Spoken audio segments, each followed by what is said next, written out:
আসসালামু আলাইকুম। আশা করি সবাই ভালো আছেন। আলহামদুলিল্লাহ আমিও ভালো আছি। আমার আজকের রেসিপি কাঁকরোল ভাজি বা কাঁকরোল ফ্রাই। কাঁকরোল অনেকেই পছন্দ করেন না। যারা তরকারি হিসেবে কাঁকরোল রান্না করে খেতে পছন্দ করেন না, তাদের জন্য আমার আজকের এই রেসিপিটি। আশা করি তাদের কাছে এটা ভালো লাগবে। তাহলে চলুন দেরি না করে শুরু করি।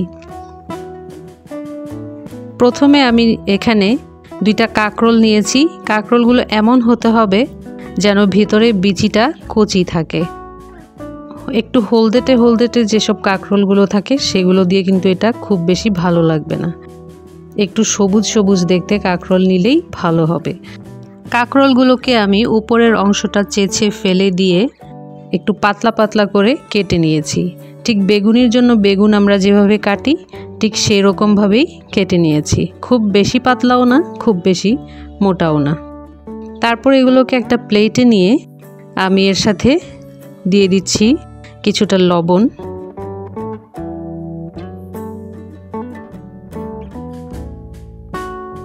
তারপর দিলাম সামান্য মরিচের গুঁড়ো, তারপর সামান্য হলুদ গুঁড়ো। ব্যাস হয়ে গেল। এখন আমি মশলাগুলোকে কাঁকরোলের সাথে মেখে নিচ্ছি। ভালোভাবে মেখে আমি ভাজতে চলে যাচ্ছি। ফ্রাইং প্যানে সামান্য তেল দিয়ে দিচ্ছি। তেলটাকে ভালোভাবে ছড়িয়ে দিচ্ছি। তারপর কাঁকরোলের পিসগুলো দিয়ে দিচ্ছি। একটা ছড়ানো ফ্রাইং প্যান হলে এক্ষেত্রে সুবিধা হয়, আপনি একসাথে অনেকগুলো কাঁকরোল ভেজে নিতে পারেন। কাঁকরোলগুলো প্রায় 1 থেকে 1.5 মিনিটের মতো ভেজে এখন আমি উল্টে দিচ্ছি।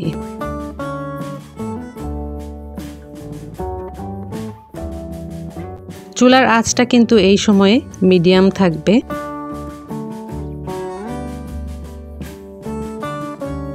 আমার কাঁকরোল ভাজা কিছু হয়ে গিয়েছে, সেগুলো আমি তুলে নিচ্ছি।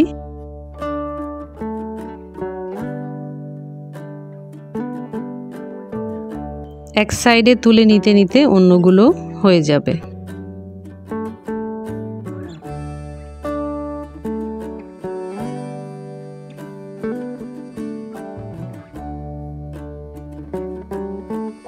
যেগুলো একটু কাঁচা রয়ে গেছে এগুলো মাঝখানে নিয়ে একটু চেপে আমি তুলে নিব।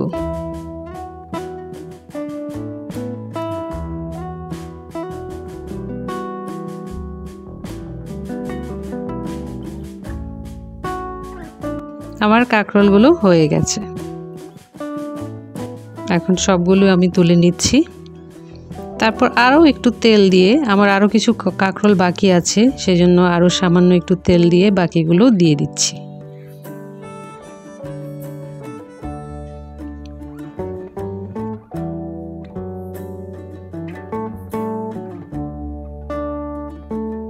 একই প্রসেসে এগুলো আমি ভেজে তুলে নিচ্ছি।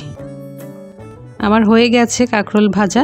এই কাঁকরোল ভাজাটা কিন্তু অনেক মজার হয়, খুব ক্রিস্পি টাইপের একটা কাঁকরোল ভাজি হয়। এটাকে আপনারা চাইলে ভাতের সাথে তো খেতেই পারবেন, পোলাওয়ের সাথেও এটা সার্ভ করা যাবে। আর এটাকে বিকালের নাস্তা হিসেবেও বাচ্চাদেরকে দিলে বাচ্চারা চিপসের মতো করে মজা করে এটা খাবে। তো আশা করি আমার আজকের এই রেসিপি আপনাদের কাছে ভালো লেগেছে।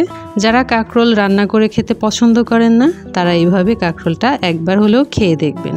পরবর্তী ভিডিও দেখার আমন্ত্রণ জানিয়ে এবং আমার চ্যানেলটি সাবস্ক্রাইব করবার অনুরোধ জানিয়ে শেষ করছি। আল্লাহ হাফেজ।